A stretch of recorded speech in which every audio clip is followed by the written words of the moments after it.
Guys, let's get 800 likes and I will release a new part. Chapter 1-48. The hero continues to put pressure on a couple of young people who took Aija hostage. One of them still fails. His inner coward is revealed. The weapon drops from his hands to the floor, and the guy himself falls on the 5th point, asking for forgiveness and trembling with fear. Tenjin also notes that he's a useless fool. The hero also clarifies whether Captain Wu wants to try to kill his subordinate. Of course that one. He is very tense, fearing for his life. Tenjin calmly approaches him and pulls the blade away, a sword from the throat of a subordinate, asking her to step aside. Aija nods as he obeys the order. Captain Wu also asks what else the hero needs from him because they have already released the girl. Tenjin, however, he notices that no matter how skilled he is, he won't have the strength to defeat him. Therefore, he has no choice but to use spiritual martial arts. The obvious provocation angers Captain Wu. Eugene also realizes that this has gone too far, and his brother wants to get their power. Hero, he licks his lips, not understanding what the other person is waiting for because he wants to kill him. Captain Wu, he bows his head, trembling with suppressed anger and fear. After that, Tenjin addresses all of Captain Wu's subordinates, calling them brainless and stupid, provoking a fight. It really works. Others attack him. Someone even uses her own spiritual martial arts. The scientist gets nervous, but the hero does the opposite. He rejoices in what is happening, releasing his sinister aura. Tenjin pulls out his blades, waiting for the enemy to attack.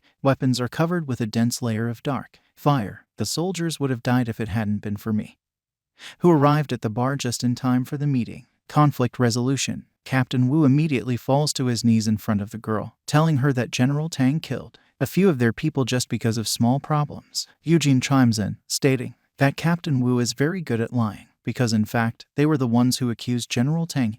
They attacked first. The scientist also notes that they used weapons and combat skills until General Tang was only defending himself, and they came here because they were harassing their man. Captain Wu tries to find an excuse. At the same time, the second captain is shaking from the experience, terrified, unable to utter a single word. Mi is informed that she will sort this out, so they need to leave, and if she finds out about another group battle or the use of combat skills, then they will be severely punished. Tenjin just starts walking away. Eugene asks him to wait, after which he tells Miss Wu that they'll be the first to leave. She sighs heavily, realizing that now she will have to deal with this situation. Porridge, one of the captains, decided to complain to his uncle, thinking that he should stand up for him. After all, Tenjin had killed 4 of his nephew's subordinates. The man also notices that a relative turned out to be an irresponsible leader because he watched how they killed him. A subordinate in front of him. The guy tries to justify himself, but gets a powerful beam from the clan leader who calls him useless trash because he started the job without even studying the opponent.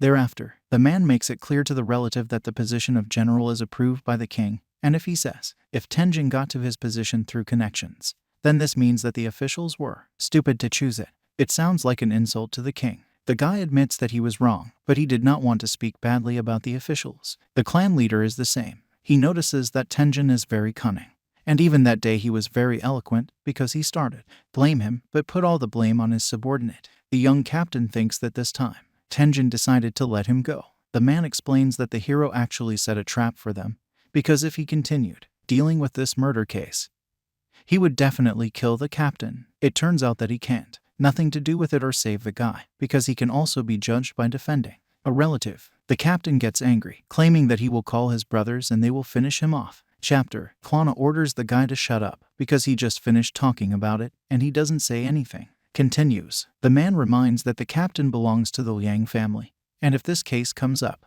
that would affect their entire family, so he wouldn't let it destroy his family. Man, he says never to mention it again. The young man does not believe his ears, because it all sounds like the clan leader decided to just leave it as it is. The latter understands that it will be impossible to forget about it. Events take place in a military camp. Tenjin specifies whether there are any movements in the family. Eugene gives a negative answer, noting that the Liang family also does not want to do this. However, because it will not benefit anyone, he then notes that now the Liang family, he builds up his strength, and they don't want to be shaken by anything, but he asks his brother to be there. Be careful with the Liang family, because they can harm him from the shadows. The hero replies that he knows this. The scientist says that the mission this time was a huge success, so General Wu wanted to praise him. Tenjin sheaths his blades and goes to Mei. The girl declares that then the issue is resolved, since he knows exactly what needs to be done, so they don't have to do it. I need her father's help. The hero also notes that if it were not for the help of General Wu, General Liang with his attitude definitely wouldn't let this matter be resolved so easily, so the guy claims it's all thanks to Miss Wu. Mi notices that she doesn't dare accept the honor. Although her lips break into a smile at the praise, Tenjin clarifies that Miss Wu wouldn't have come here to tell him just that. Interviewee. He replies that she is not free enough to come to him for radium. They came to give his army's first assignment. The hero immediately asks what task is in question. Begins a short story on behalf of General Wu, as different countries are in a state of. After the war, the emperor sent a man to stop it. This person is the princess. Their mission is to go to the borders of Feng and make sure that the princess is safe. He arrived at Yan City. Tenjin decides to ask if there is a need to mobilize the whole army. An army to protect one person. The girl notes that the mobilization of an entire army. It shows how important this issue is for the country. And if the princess was injured, it would not be. Not only him, but the heads of everyone from the Wu family will also roll, so the mission this time is very important.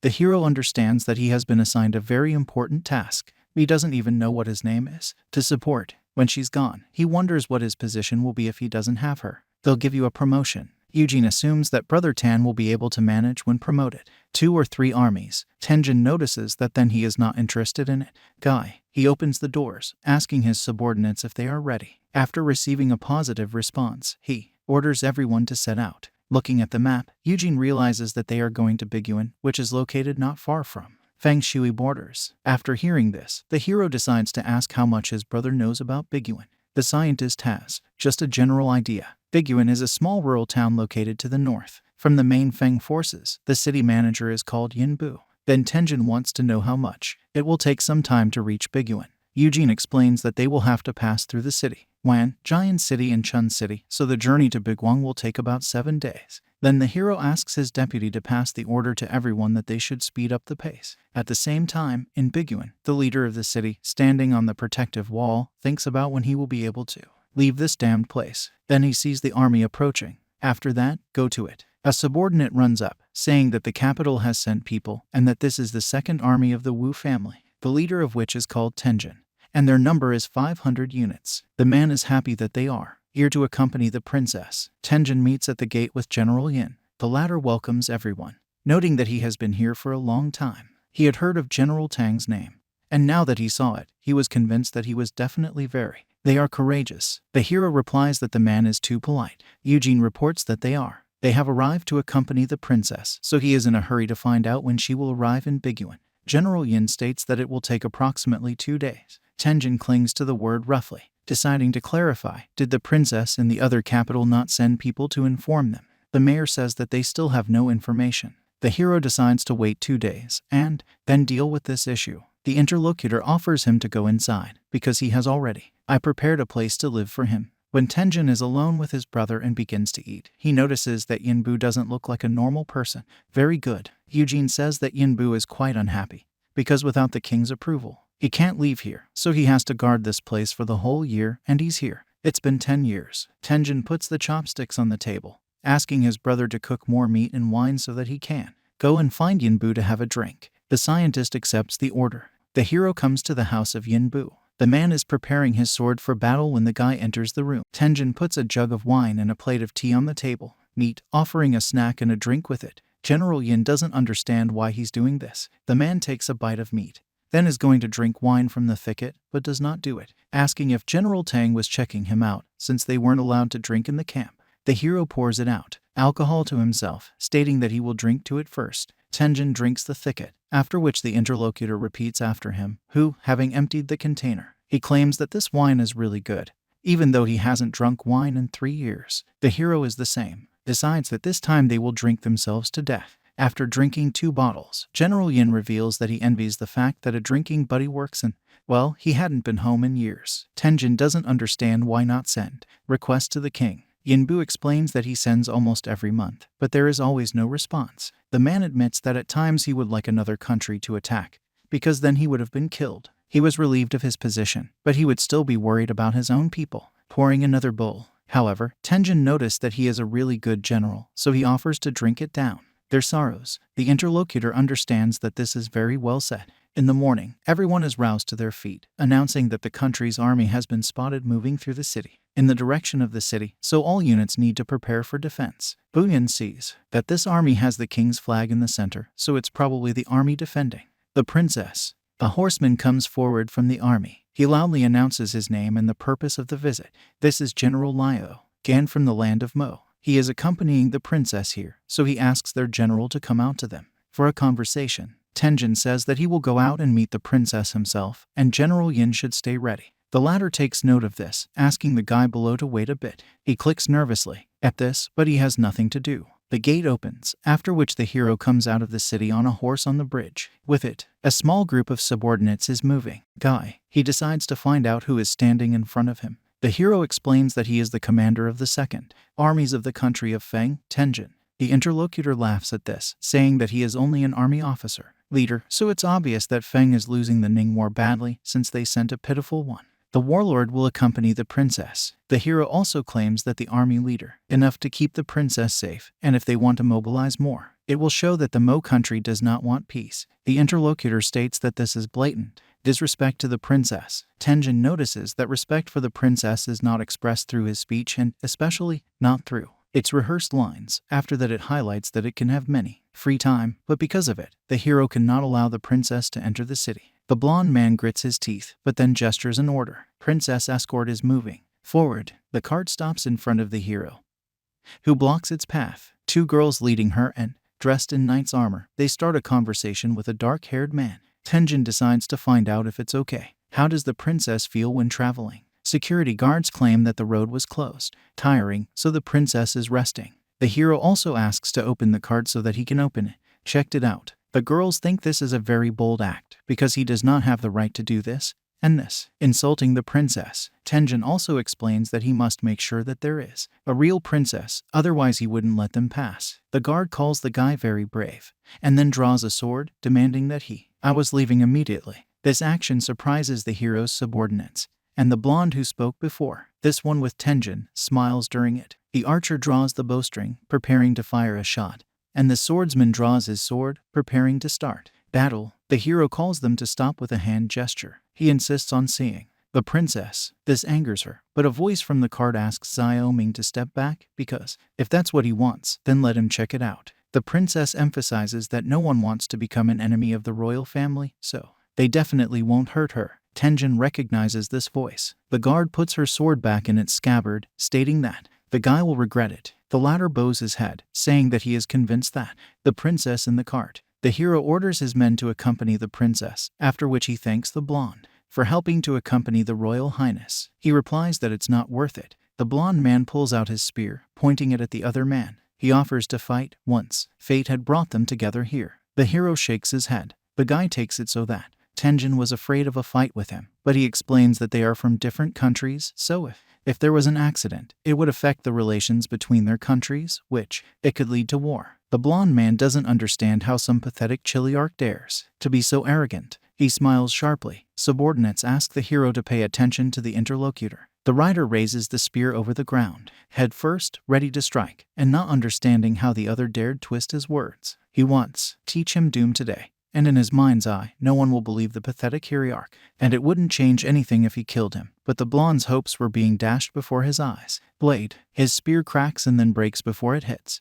Those present do not understand how the general's blade could have broken, because Tenjin did not even know what to do. He moved. Only Eugene realizes that Brother Tang has used his trick. The hero also notices that even the blonde's weapon doesn't want war, and then he says goodbye to it. The guy doesn't believe in what was happening, because he hadn't even noticed what had happened. It starts analyzing what happened in my head. The blonde man is aware that he feels a slight squeezing sensation, which it comes from a dark-haired man, but he's just a pathetic Chiliarch. The guy realizes that he doesn't even have evidence against him. When Tenjin enters the city, the bridge rises. General Yin immediately asks if everything is in order. I'm fine with it. The hero assures that everything is fine. Eugene also realizes that if they had started a battle, it would ruin their plans and cause a lot of trouble, and if he wasn't mistaken, Brother Tang decided not to waste any time on it, as he wouldn't be able to absorb it now. But Brother Tang used a shadow clone, meaning he used some spiritual energy to make the clone's body. It wasn't real. When the shadow and the halberd touched each other, Brother Tang used his power on it, thereby causing it to crack. The scientist notices that his brother is very strong since he needs to manage to fix this awkward situation, although it was expected from the person on whom equals Eugene. Tenjin informs that he has to accompany the princess back, so he sets off immediately. Yinbu had hoped that this day would never come, but he wondered when they will meet again next time. The hero also notices that if fate allows, they will meet again, and he also wants Brother Yin to go back to his city so they can have another drink. General, Yin asks Brother Tang to be careful on the road and take care of himself. The guy asks for the same thing. Your friend. After a while, Tenjin asks Eugene to go ahead and tell Guyu and the others to. We stopped for a rest stop. The scientist accepts the order, and after a few minutes, the squad does. A bus stop. The princess asks Xiaoming when they will reach the next city. Girl reports that it's late afternoon. The hero doesn't understand why this voice sounds so familiar. His thoughts are torn out by the security guard, saying that the princess wants to ask him something. Tenjin approaches the carriage, stating that her subordinate is here and asking what the princess orders are for him. She also asks if he can go out and take a break. This request introduces the hero to confusion. Seeing this, Xiaoming explains that the princess has been in the carriage all this time, not daring to leave her. Tenjin does not understand these words, mockingly emphasizing that there were no monsters outside. The girl asks General Tang to watch his words in front of the princess. The guy states that if the princess wants to, then she can go out and take a break. Even if the monsters are really bad, they will appear. Her subordinate will deal with them. The royal person gets out of the carriage. Tenjin freezes from what is happening. The pupils of his eyes narrow in disbelief. The first person to notice something is Xiaoming, who asks what's wrong. Hero. He also asks if Shui Jing is standing in front of him. The princess doesn't understand the question. In that, the moment something goes off in the guy's head. The guard is trying to figure out if General Tan is okay. The same one asks why she. That's what I did to him. It is controlled for a few moments by the spirit that controls it. He asks questions. Why did she betray him? Why did she hurt him? Are all these vows really true? They were lies. The princess doesn't understand what's going on with Chiliarch Tan. Xiaoming stands between the princess and the hero, telling him not to come any closer. At that time, Eugene walks through the crowd, wanting to know what happened. Chapter 1-56. Tenjin tries to resist the power of the spirit, but he can't do it. Eugene the First realizes that General Tang has become possessed, so he orders the others to quickly stop. His subordinates attack the hero. The spirit screams that he will definitely kill her, but the next moment it turns out that he is not going to kill her. It is located in the subconscious. Tenjin turns up behind him, telling him that this has already happened 500 years ago, so the feud between them was already over and Shui Jing and Xuanzhen had already. The hero admits that he hates his attempts to influence him because he just a memory, so it will no longer obey it. Tenjin covers his hand with dark flames and then stabs the spirit, which dissolves after that. At this time, the crowd piled on top of their leader. Eugene commands them, calling to stop Chiliarch Tang. A powerful burst of energy throws everyone present in different directions. The hero gets up on his feet. Legs. Xiaoming is surprised by what just happened. The scientist tries to justify himself by saying, "What is it? Accident." Tenjin falls to one knee, asking the princess not to take it personally. What just happened? She accepts this, claiming that everything is fine. Tenjin is about to leave, but the princess wants to know who Shui Jing is for the Chiliarch. Tenjin, the hero declares that they can consider him a beloved woman. The squad gets to the city. Tenjin gives out instructions. 4 of them he orders to take the men and keep an eye on the north, south, west, and east while Aijia protects the princess. Eugene tells him that Mr. Li wants to see him. When the subordinates leave, the hero decides, ask your brother if he knows the reason. He gives a negative answer. After visiting Mr. Li, Tenjin immediately gets down to business. It turns out that the man, he has prepared a banquet to be held tonight, so he wonders if he will come. Princess. The hero notices that she is currently resting after the road, so she will not be able to attend his banquet. The man gets upset about this, asking if he will come then. General Tang. It is clear that the guy wants to refuse, but Eugene intervenes, stating that Chiliarch Tang will be there today. Mr. Li declares that they will celebrate his arrival. After that, he leaves, and Tenjin immediately. He asks who allowed his brother to answer for him. Eugene explains that although the rank is urban,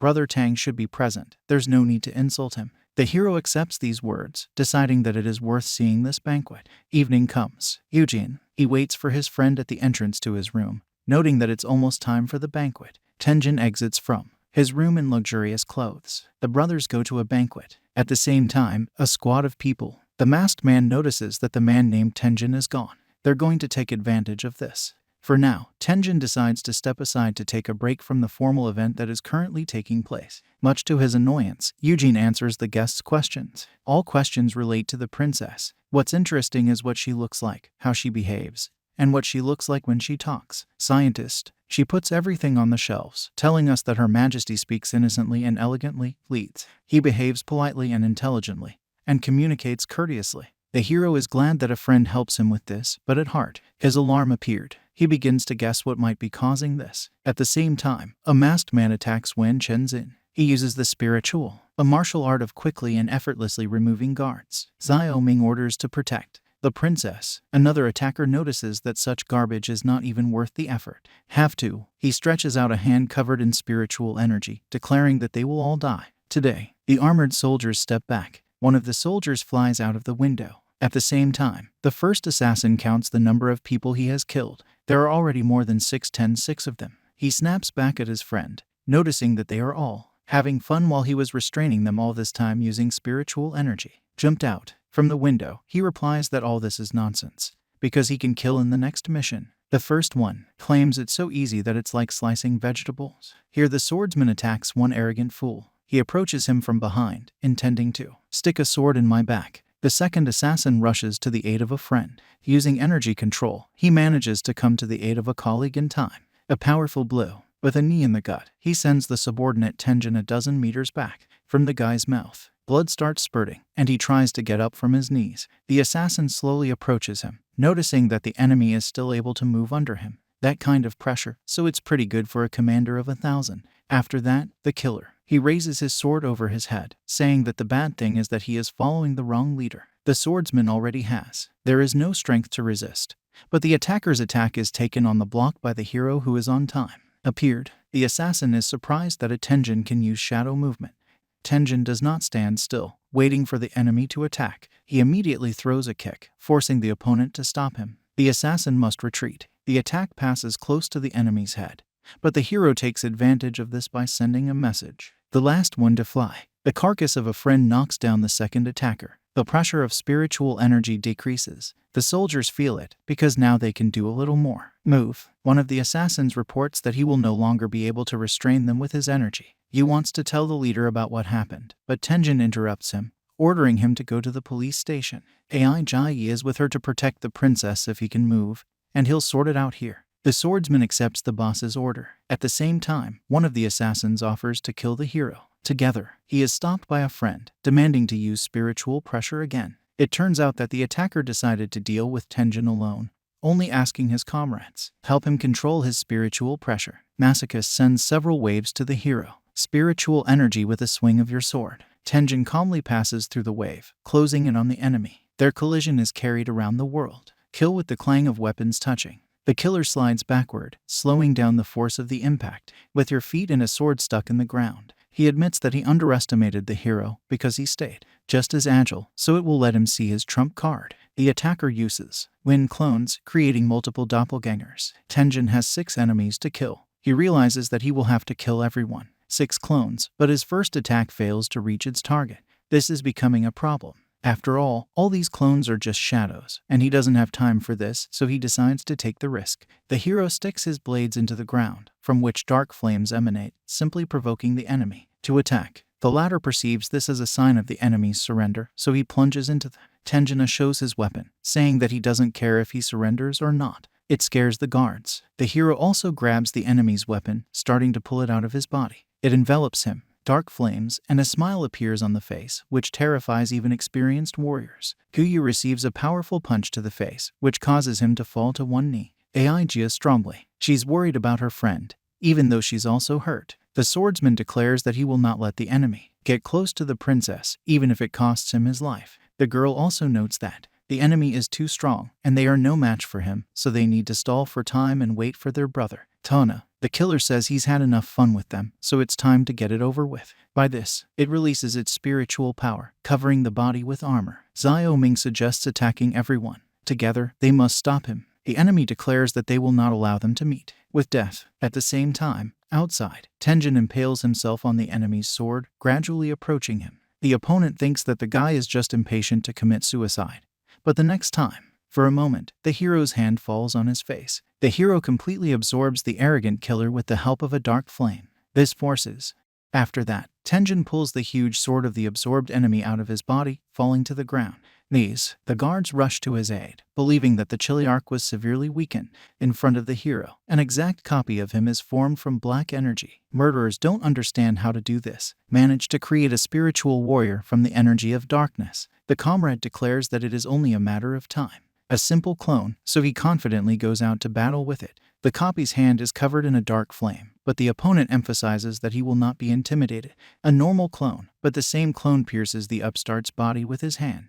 The last of the attackers on the street realizes that it smells like burning, because just a clone is not capable of killing people. At the same time, the clone of the hero turns to the last victim. Not understanding the enemy's capabilities and fearing his strength, the guy decides to take a strategic approach, a retreat, but that's just not fast enough to go far. The hero catches up with him in a couple of seconds, for a few moments, until he had run 10 meters. The third assassin's scream echoes through the area. The guards realize that they are all dead. They are also struck by the terrifying and powerful energy of the Chiliarch.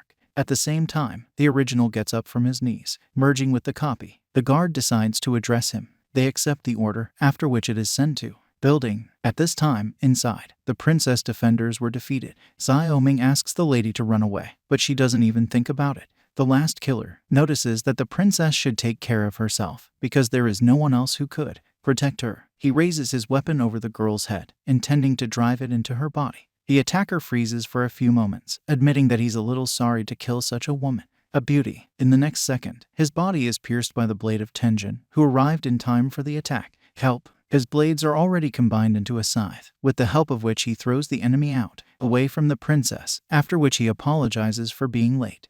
The last attacker admits that he was too careless. He folds his hands in a strange gesture. Then it disappears from its place, ending up behind the princess. Tenjin reacts instantly, grabbing the princess by the waist and taking the enemy's blow on the blade of his scythe. The confrontation lasts for several seconds. The hero confidently wins it using only one card, throwing the assassin out of the way. When the enemy flies away, he gathers his strength to make a dash for a new attack. However, Tenjin doesn't allow you to do this. The blade of the scythe is extended with dark energy, causing damage to a blow to the killer. He even understands before hitting that this is not good.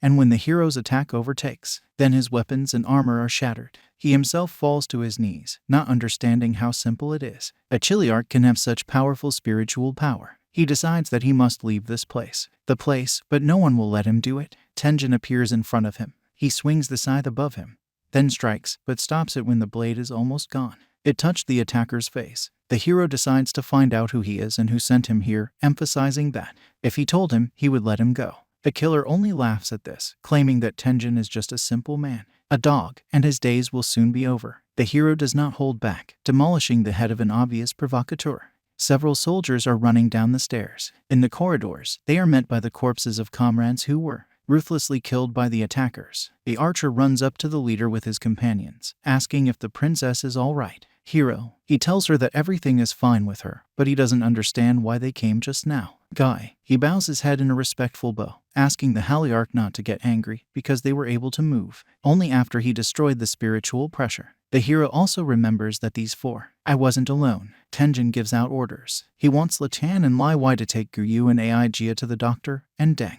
Mingquan brought Lai Zion to him. If he resists, then he can use it. Power. Subordinates begin to follow his orders. When Mr. Li falls to his knees in front of the hero, Eugene tries to understand what happened.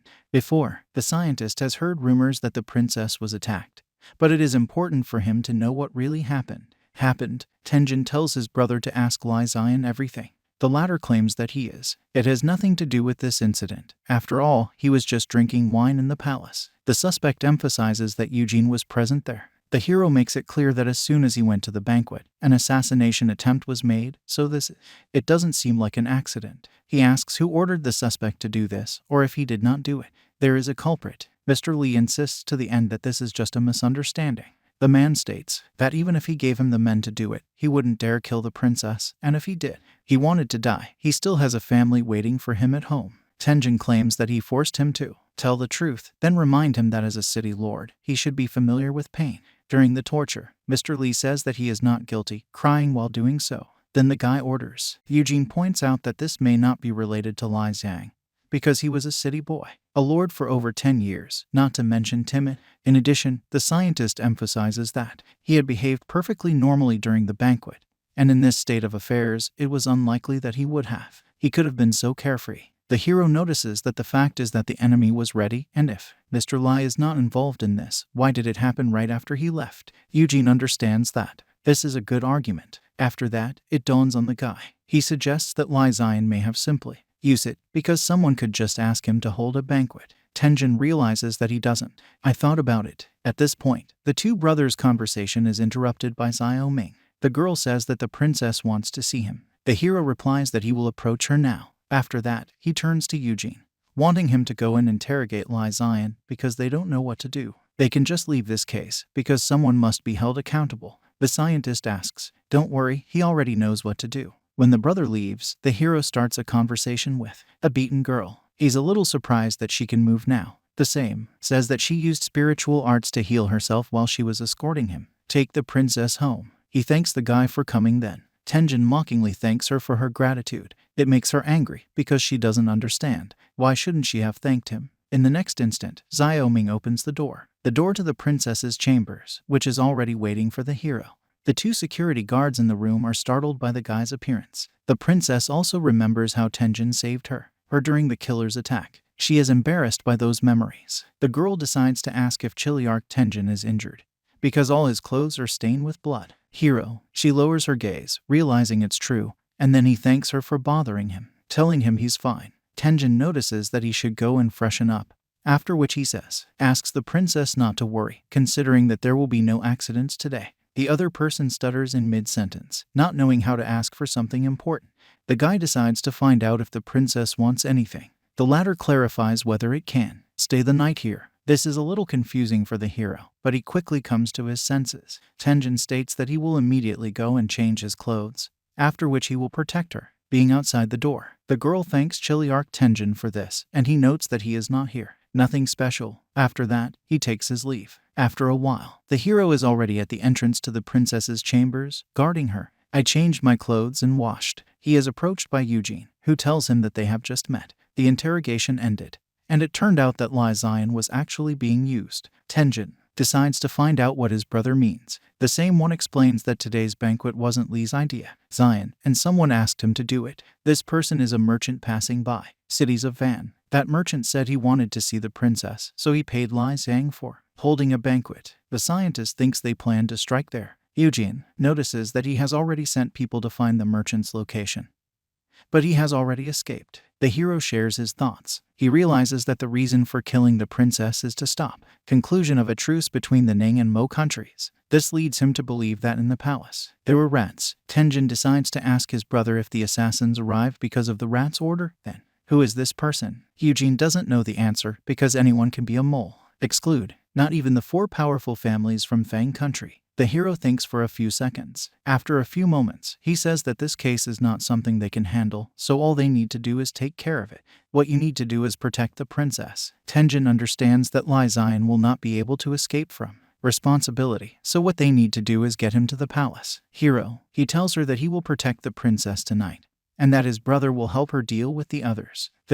Eugene makes this decision. Left alone, the hero reflects on the situation. He remembers what the Fang army suffered. Great losses fighting against the Ning troops. He understands what is behind all this, and the appearance of the rats must have a reason. Tenjin notices to himself that it is not profitable for Fang to stop this war, however, may be just the tip of a huge conspiracy. The hero is important to understand who they are like this and what is their ultimate goal. Then the sound of a door opening echoes down the hall. The princess looks out of the room, addressing the guard. Tenjin decides to ask why she is still awake. The girl comes out, handing him a blanket and saying that it was cold tonight, so she brought him something to hide in. Tenjin thanks the princess, but the princess says that it's not worth it. There is an awkward pause when they are being held back. Our eyes collide. The girl wishes him a good night as she goes to her chambers. Hero.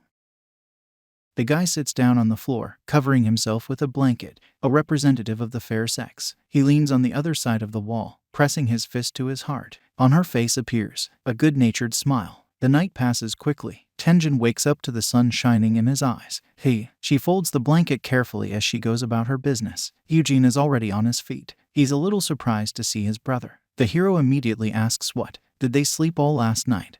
And are they still investigating the murderers who attacked yesterday? The scientist admits that they did not sleep, but they did not find anything. The guy explains that I gathered all the leaders to divide into 5 groups and search the city, but the mercenaries disappeared. Therefore, they couldn't find the ringleader after searching all night. Tenjin. He admits that he expected something like this because they came quite prepared. Eugene reveals that he sent Kuyu to organize an army while his brother was guarding the princess. Zio Ming informs the princess that they will soon arrive in Yan City. The hero together with they lead the squad. The gates to the city open and a small squad appears from them. Tenjin notices that the army has raised a flag, which means that King Feng is meeting the princess. Personally, indeed, on a small pedestal, at the head of which are 2 coachmen, sits a man with blue hair and a matching beard. This is King Feng Chen Hua. Tenjin dismounts, then greets the king, bowing his head in a respectful bow. He considers it an honor to meet him in person. He also introduces himself as the leader of the Second Corps, Tang Yin. The king notes that such work must be difficult for the Tang Yin Chiliarch,